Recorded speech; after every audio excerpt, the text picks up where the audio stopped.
Friday. Welcome in, everyone. I have to say I'm sneaking on a little bit earlier today than normal because I normally don't get on Fridays. Sometimes I do. Sometimes I have a rock I just have to get to. And today, that's that kind of situation. So if you're joining in live, thanks for joining in live, guys. I'm just starting by creating a white oval here on my rock. I'm positioning it a little bit low so I have room for my horn, my unicorn horn here. And we're gonna make this fun, cute little unicorn today. So I'm just gonna get this first coat of white down because I've talked about this before. White, sometimes I like to do 2 coats to get it nice and white, just because when you're on the rock directly, sometimes it will kind of absorb, I think, a little bit of the paint. So that's why it can take maybe a second little layer. So we're just gonna kind of cover it. We'll see how many times I can say the word kind of in the first minute. Sorry about that. Here we go. There's our first little shape. I'm gonna let that dry just a smidge while I refresh my screen so I can see your all's comments as you come in. So we're going to make this cute little unicorn. You see some pretty fancy unicorns out there on rocks, but you know, we're rock painting 101. So we're gonna make this fun, cute little unicorn. This is a very special rock that I'm doing today. I received a very wonderful message yesterday from somebody who loves unicorns, so I'm making this especially for her today, and when she watches this video later, she's gonna know exactly who I'm talking about. So I hope you guys enjoy this. I think almost anybody probably knows somebody that loves unicorns, whether they're 3, 10, 20, 50. Unicorns are very popular right now. So we're just gonna add another little layer of paint here, just to give us a nice white. We're going to add some ears next. And then we're going to be using the glitter pens so that they can be nice and shimmery, which is really fun. Hi, Aline, happy Friday. Thanks for coming in. So we're just gonna add our 2 little triangles. We're gonna just block it out. It doesn't have to be perfect. We can fine tune as we go along. 2 ears here. Like so. And they don't have to be super pointed. I kind of like them a little curved. Unicorns are pretty, I would imagine them to be a gentle creature, right? So we're just gonna start like that. Okay, now let's give our unicorn a horn. Now, color combinations, you can use absolutely anything you like for the colors on these. So, you know, I'm using the color similar to what I've got here because my daughter woke up and saw this unicorn sitting on the kitchen counter this morning and gasped that I had made her a unicorn, and I had to let her know that it wasn't actually for her. And she looked very disappointed. So I said, well, maybe I'll get on and do one today, and the unicorns can be twinning. So she was very excited about that solution. Now, when you're using the glitter pens, when you first put them down, you almost can't see them very well while they're wet. I think it's that little bit of shimmer in them. Sometimes I will do 2 coats on them, but you'll see once that dries, the color will stand out a lot more. So we're just gonna let that 1 coat dry. And see, you can tell, like on the white, you can see it a little bit better. So if you wanna do white underneath, you can, but if you just do 2 coats of this, it will even out, you'll see. So we're gonna start with that. Let's put in our pink in our ears here. I got a light pink that I'm putting just inside the ears to add a pop of color.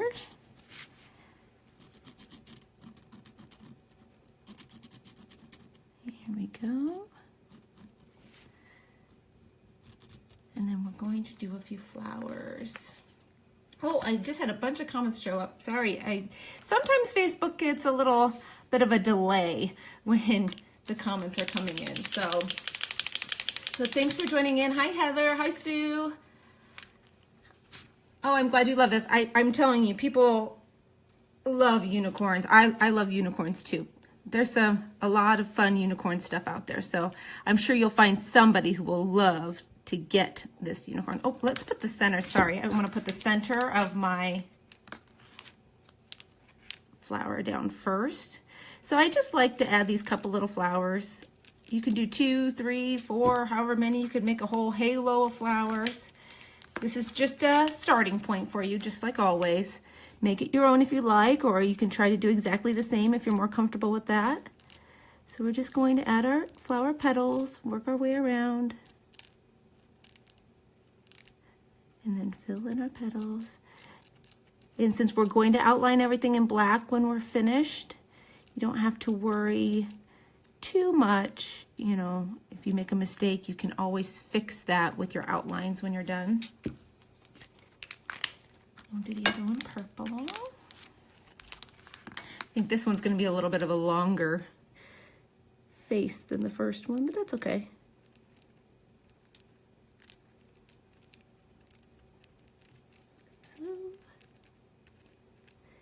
And you could do one of these with your pastels if you have the pastel colors. I think that would make an amazing unicorn too. Okay, so I'm going to mix match the hair order a little bit on this one, just to, so I can tell them apart, you know, they can't be perfectly even. Let's see here. So we're going to start our wave for our hair. So like a lot of times I tell you, give yourself a destination. So I kind of wanted to sweep and land on the rock somewhere. So I'm going to give myself just a little dot there where we're going to head to.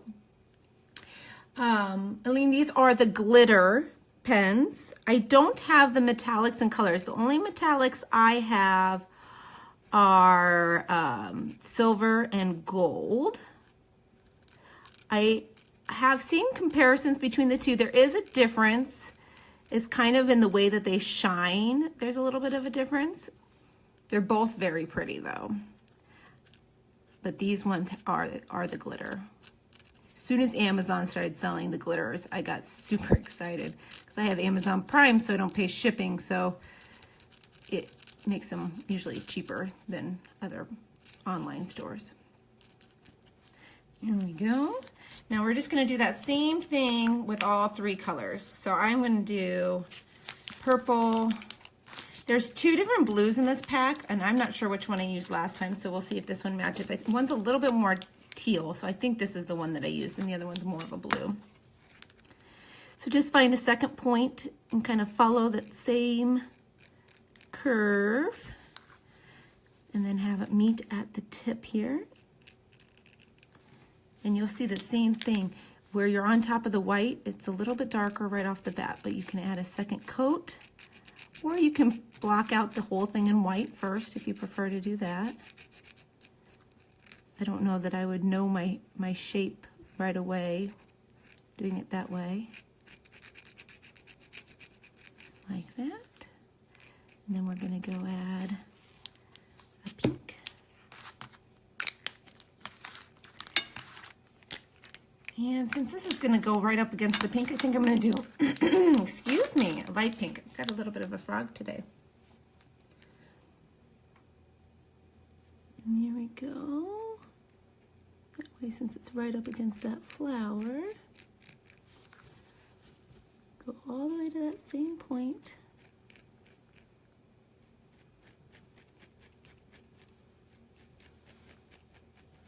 And fill it in. And all of these colors will separate and pop a lot once we add in our black as well. Which is why I really like doing that kind of almost a coloring book style to it. It really helps everything separate. There we go. And you can add more colors if you want to do thinner layers and do every color of the rainbow. If you want a rainbow hair, you know, unicorn, you can do that as well. Now I'm going to do another coat, like I said before, on the orange for the horn, just so it's brighter, but you can see now that it's dry, how much more you can see it. So that's just kind of the way these are, and the way that the light hits them, depending on how much light's on them, is what you kind of visually see too, because if I turn it towards the light, you can see a little bit more. So I'll top off these tips here in a second. Mary, if you can't, well, see, the thing is, these pens are very forgiving. She said she can't freehand quite like this. The pens are very forgiving, and since I'm going to go back with my black and kind of outline everything, you can fix problems if you do, you know, incur a couple, you know, spots where you don't like how it looks. You can easily go back and fix that with your black. See, like this, I didn't go in and really do all these different shapes like that. I just have pretty much a cone with a wavy line on the side.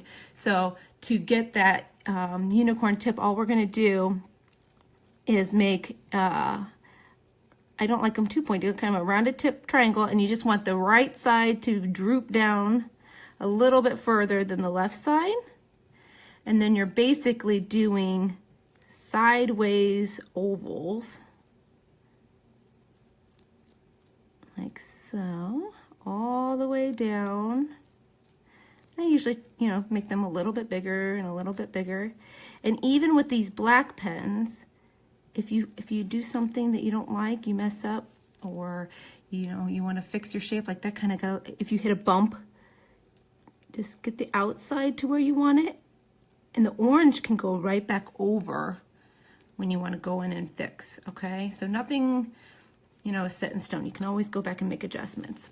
So I'm just going to start blocking out the rest of this, and we'll get the face on there. My Posca pens either puddle or they don't come out. Jill, you might have something stuck on the tip. Since they are paint, the paint can dry on the tip if you don't use them often enough, but they are water-based paints, so you can take and rinse that tip completely with water, and that should solve your problem.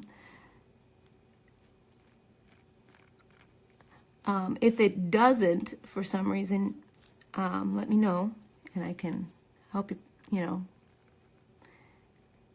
problem solve a little bit more. But I've only occasionally had one that kind of almost seems like it's dry on the tip. And that's just, especially because I do mine on rocks, I think sometimes maybe a little bit of dust gets in that tip too, when you're working right on a raw rock. So anytime if it's not flowing, like you're kind of seeing here, I just take it to a piece of paper off to the side and maybe press down a couple times and wiggle it. If that doesn't fix it, I'll take a little bit of water to it and get it damp, because you're not going to hurt them by getting a little water on them, because the paint inside is water-based. We're just going to work our way around these flowers, like so. Get this other ear over here.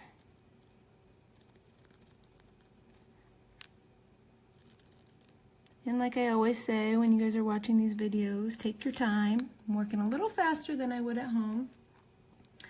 Oh yes, and Aline, yes, thank you for mentioning that. You have to burp. It's such a funny term, but you have to burp your pens when you first get them. And what that means is before you start using them, if you take and you just push down like this, sometimes there'll be like this little bit of air pocket that's in there, and it just kind of releases that before you shake them up and really kind of press them into your surface. I love that term. I don't know who's the first person who said burping them. I don't know if that's the official language they use on their website, but it's exactly what you're doing. And I've only had a couple that really let out a noise when I did it, but I did recently have one that you could hear some air escape. So I don't know if it matters how far they've shipped or what, but sometimes they will. Okay, so we're getting pretty close here. Mary, yes, it's usually, I only do that the first time that I use my pens. the very first time when you get them out of the package before you prime them on your surface. A lot of times, if you're using your pens often, you won't even have to prime them, press them every time you use them. I only really do it if it seems like the paint's not flowing. I use most of the colors you use often. If it sits there for a while, you might have to a little bit, but there we go. So there's our basic outline. Now we're gonna go ahead and add our face on here, and I'm just gonna do the same thing that I've got here. And we're just gonna do a couple nostrils for our snout here. Try to get them as even as possible. If you make a mistake with these, just let them dry completely before you go after them with your white. I mean completely. If you go after them with your white too early, you'll smudge, you'll end up with gray, then you're just gonna have to wait longer because you'll have a bigger space that you're going to have to do. And I do better arches than bowls, like I would say, so that's why I turned it upside down to do my eyes. The way that I space them is I try to start right above the nostril, and you can do them as high or low depending on the look that you want your unicorn to have. But this might be the hardest part of this entire thing, is trying to get these eyes fairly even on the face. It's like putting on eyeliner and having it even, right? That's pretty good. And then we can give them a couple eyelashes, and I'm the same thing. I'm gonna flip it over and start on the edge and work my way around.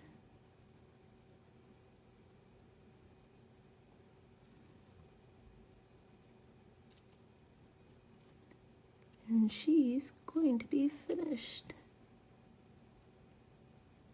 So let's go back up here. I'll show you really quick. I did want to fix that spot on the horn.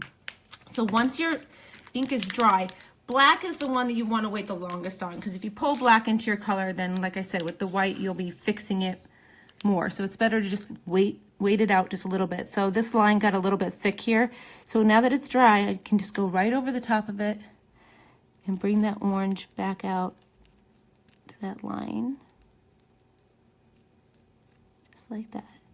Another thing is, if you are covering, the lighter touch you use, the less likely you are to pull up the paint from below if you haven't waited very long. I'm a little impatient. So there we go. She's finished. So now we have our twinning unicorns.